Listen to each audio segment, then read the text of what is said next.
I'll be honest with you guys, but if that's what you're looking for. But yeah, we're looking for that. I don't have any shame in who I am and what, you know what I mean? I just know if anybody else can learn from me, then so be it. Yeah. What do you think of the homeless people that are here in Portland? Well, I used to work with homeless. But I've been homeless off and on, and my mother was homeless here. She was one of the first hobos in Portland back in the 80s. She lost custody of all of us through drinking and stuff. And then my dad was murdered, so we were just kind of left floundering. And so she ended up here on one of the trains, and she ended up getting sober, waking up, in the hospital one day after 12 days there and realized, where are my kids? She was been in a blackout for years. And so she found all of us and brought us back here. It was shocking to see her because when I had left her when I was like 13, she was really pretty. But then when I saw her again when I was 18, I mean, she looked every bit a hobo, so it was shocking, But it's been pervasive in my family, genetically, addiction, homelessness, and whatnot. So my mother she ended up working at Precision Cast Parts. I don't know if you've heard of that before. They work with hardcore chemicals and that type of thing, and she became their first female senior millwright mechanic worldwide. So she's known down there. People almost ask for my autograph if they've worked there.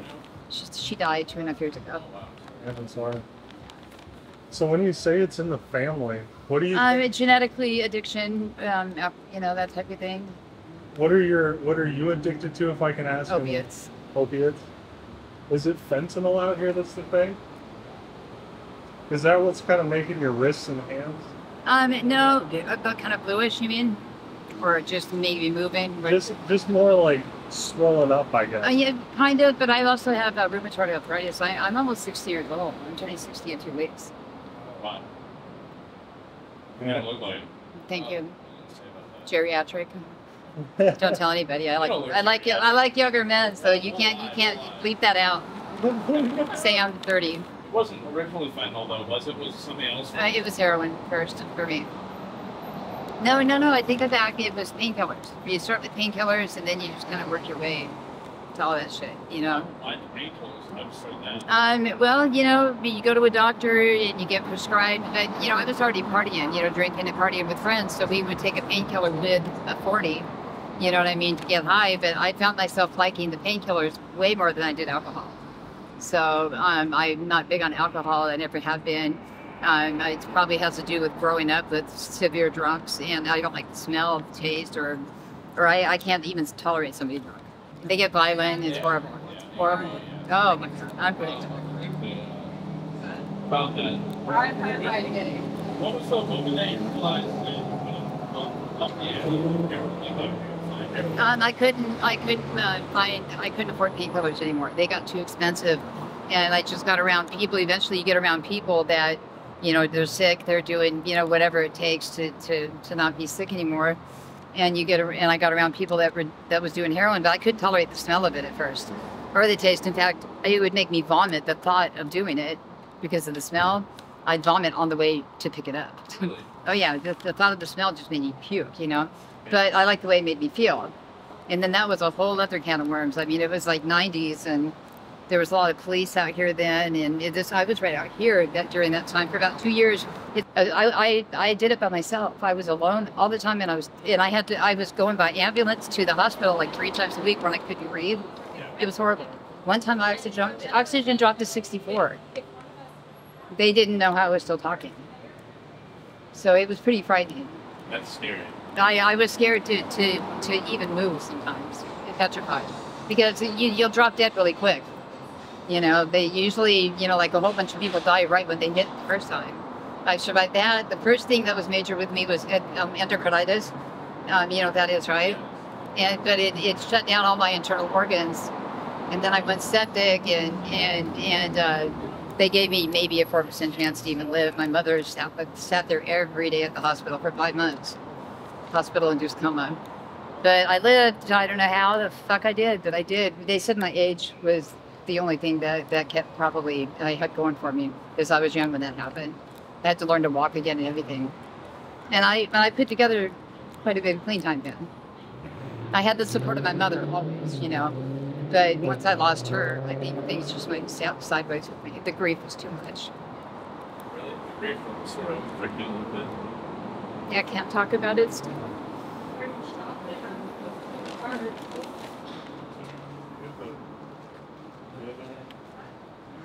What was, if I can ask, what was your family's addictions? Opiates. Everybody was All of us. You know, I've got 2 sisters. One of them has been strung out for 25 years. She's never even got clean. She doesn't want to. She has no interest. My brother, in and out of prison, you know, and the same. Another sister, she is a registered nurse. She married smart. My mother always said, if you date only successful men, eventually you'll fall in love with one of them. If you date only losers, eventually you'll fall in love with one of them. Choose wisely. Well, I never chose wisely, but my sister did. And she married, you know, and he helped her get her nursing license, and she's an excellent nurse. But, you know, she started with Subutex, you know, Suboxone. She was on, and she weaned herself off that eventually, and now she just worries about me a lot, and my brother. My other sister, she worries about her too, but Roseanne's kind of, you know, she's mean. My sister though. What has your dating life been like? Well, I don't exactly date right now. I mean, when I date again, I'm going to level up. You know, I'm not trying to date anybody homeless. Why would I? I mean, I've got too much to deal with. And dating's like the last of my... Yeah, I'm going to put an ad up, say, hey, I'm Kat, you want to date? I live down at the Greyhound, you know, station. It's been abandoned for a long time, and there's, you know, rats all around it. But don't mind them as you come pick me up. What is it like dating homeless people? I have never dated anybody that's like that. You're just, yeah, won't do it. No. I feel that they're beneath me, even though I'm here. I know that's sad, but it's true. I have to think like that, you know, and I'm not attracted to anybody like that. They have to be handsome at least, you know, and they're just not cute out here anymore. That's shallow. It's not true. I have no business in a relationship. I can't even take care of me. You know, that's not my interest. I'm trying to stay clean long enough to get a footing back in life here before I die. You know, I can tell I'm getting close. You know, something's going to take me out. I've OD'd too many times in the past couple of months. How many times have you OD'd? Like 4 times. And what is that like? You don't remember it. In fact, you wake up and you're just bewildered, like, what the fuck? You know what I mean? They're like, you just went out. No, I didn't. The first time I didn't believe anybody. But then I thought, why would they lie to me? You know, the second time they Narcaned me 5 times, and I was in such horrible withdrawal. When I woke up, it was awful. 5 times you Narcaned for one overdose? Yes, it's one of the girls at the state. She hates my guts, and I think she did it on purpose. Wow. You know, she's like, here, take this. You know what I mean? But, you know, I mean, even though it hurt, I was live. You know what I mean? So I was mad, but I wasn't. You know, I have a rule. If I smoke, I won't do it alone. And I won't do it without Narcan. I just won't do it. So. Do you feel like the city, you said that you don't feel like the city's doing a good enough job of outreach? Well, they're not. They've got all kinds of funding, and they've got all the resources out there, but why are they not putting people in housing? That's what they're supposed to be doing.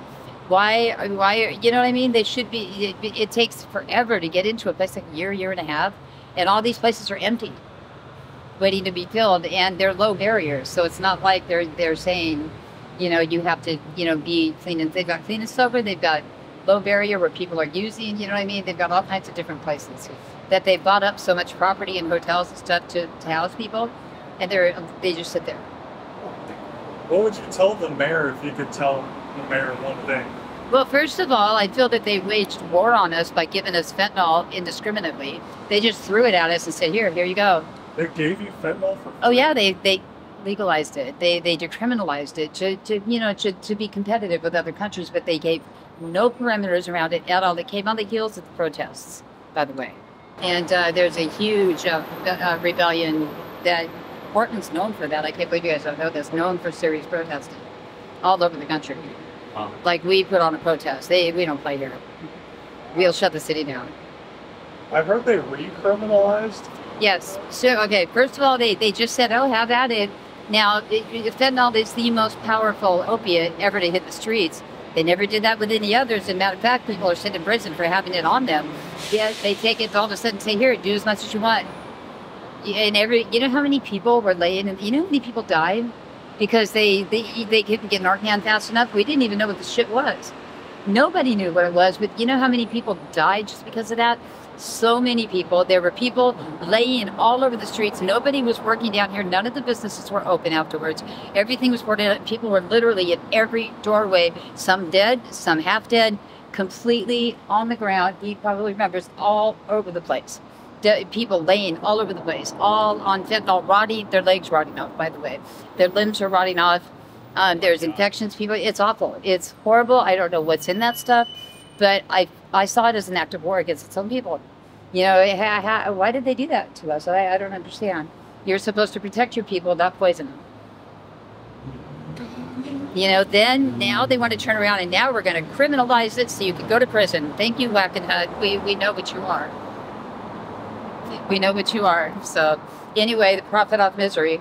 So anyway, you know, now people are going to be going to jail for having it. You know, talk about bullshit. It's not about us. It's not about the people. Whatever. Follow the money. It'll always take you where you need to go. Do you think the overdose deaths were undercounted here during that time? Absolutely. Not only did addicts die, but people that accidentally got into it, ingested it, pets that sniffed it accidentally died. So many deaths around it.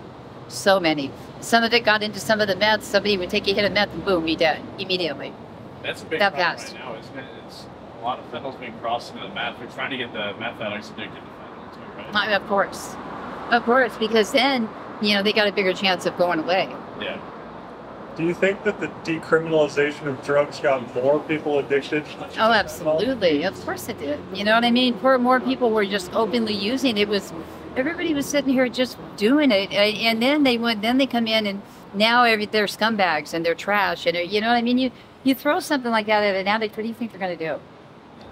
You know, it's already proven addiction is a disease. It is listed in the ICD-9 code of diseases. You know why they don't treat it like that? It acts like cancer in the brain. Have you guys studied this? Can you give us more? It's proven. Go look it up. It is proven to be a disease. It acts like a disease of the brain. It progresses even when you're not using. You know, you don't pick up where you left off. You pick up way down the road because your body is still in addiction even though you're not using. What's the symptoms of the disease of addiction? Well, you know, craving, becoming addicted immediately, the you know, getting and using the fascination or the obsession to use, you know, being triggered immediately, the feeling in your stomach when you see it or smell it, all of it. What is the feeling you get when you see or smell fentanyl right now? Well, when I was off of it, when I'm off of opiates, the thought of it gives me jitters in my stomach. It's hard to describe. I'll get shaky, jitters, and sometimes it's all I can think about. And when I'm off of it, all I think about is fentanyl. Unless I've got enough Suboxone in my system, it's really hard to override fentanyl. Somebody described it, it was heroin, but they said the first on time they steroids. did heroin, they hated it. They said they hated it, and maybe a couple months later they tried it again, and then they tried it a couple weeks later, and then the addictions were like crept up on them. Right. And then all of a sudden, one day you realize you're doing it every single day. Yeah. That's sort of how it was for you, or? Well, you know, I did, like I said, I'd puke at the thought of the smell of it or the taste, but I liked the way it made me feel. You know what I mean? Because I was like in the clouds, you know what I mean? I didn't feel pain. I did no pain at all. I have rheumatoid arthritis, you know, and I have lupus, and so I have a lot of pain issues, you know, and when that starts wearing off, everything gets painful. You know, and so what do you do with that double-edged sword? You know, they say, well, we don't want to give you pain meds, and I'm like, okay, well, I'm going to be limping and hobbling around like a 100-year-old. You know, like, what percentage would you say of the times you use right now is just not to get sick? Oh, that's what it is now, is to not get sick. But you know, it's like every time now. Well, yeah, and I'm scared to do bigger hits to get high because I'm afraid of ODing. So I just take little tiny puffs and I blow it out really fast, just in case. I'm scared of it, you know. Too many people have died. My nephew, almost every family. I did lost 2 people in my family alone. 2 people? 2 people I did. One of them's my firstborn nephew. He was 2 years clean. He took 1 puff of fentanyl and he, boom, dead. They found him 2 days later. What would you think you need to get clean off the stuff? Um, I think they need to get rid of it all. They need to take it off the streets, but don't make people suffer through the withdrawals. You know what I mean? That's the hard part. It's some of us can't do it. My biggest symptom is I dehydrate, and I end up having a heart attack, or I can just die from dehydration. I can't stop puking. You know what I mean? I retch for days until something drastic happens. I can't stop. That's my biggest symptom. It's awful. It's hard to describe. And I've thrown myself into withdrawal a couple times on purpose, trying to come off of it, and I end up in the hospital every time for a week or two. Yeah, they admit me. Once you're in the hospital. Well, that's hit or miss. Most of them don't like addicts. You know, they claim, especially Emmanuel claims to serve the underserved. They serve the addict, but once you get in there, they seem to really like to stick it to you. You know what I mean? But then there was one visit I had where a doctor specialized somewhat in addiction, and he gave me 30 milligrams of Oxycontin every 3 hours, and that kept me not loaded but not sick, and I was able to eat and get some nutrition in me. And because when you're in withdrawal, you can't eat, you can't sleep, none of that. You're just tossing and turning. You can't get comfortable. It's horrible. It's hard. Do you think that the city of Portland has a fundamental misunderstanding about drug addiction? Yeah. Its impact on homelessness? Oh, of course. There's a lot of people, they bought into the media hype. And people do it to them. There's people out here, they act like animals sometimes. And when you're forced to live like an animal, I guess you become one. You know what I mean? I haven't been in a tent and all that stuff, yet. It's my yets. I'm aware of that. Everything I haven't done, it's a yet for me. I'm sure of it. I'm an addict. I'm not better than any other addict. Some are just, it's scary. People, there's nowhere to pee, for one. This is the big issue. There's hardly any outhouses out here. By the same token, people destroy them. So I'm left with, usually, I'm, doing the pee dance. I'm running somewhere, and sometimes I just have to say, you know what, don't look, everybody. I'm in this bush. Don't look this way, because I'm not going to pee my pants for anybody. I'm not going to do it. It's embarrassing. That's demeaning. That's so demeaning. And then people walk by you and look at you like, ew, gross. And I'm like, oh, I'm sorry, I had to pee. I guess you don't pee, though. But you have a toilet. And then they're like, they go back and forth. The homeless people hate to see them come in because they're ruined businesses for people. They see them as the catalyst for their businesses getting screwed up. They don't see what the protest was about, because agitators came in. You know what I mean? It wasn't all the protesters. The United States is known for that. What did they do during the civil rights movement? They sent in agitators. You know what I mean? And so the message got lost. And people hated the protesters, not the message. They didn't listen to the message. We walked over here, and it looked like you were in pain walking over here. Oh, yeah. It's because my knee hurts really bad right now, and I've been standing up for a long time, and I'm thirsty and hot, and I'm thinking, I'm not focused on what I'm trying to do. And I need to get back to the shelter. I needed to get a few dollars, get something to eat, and go back and lay down.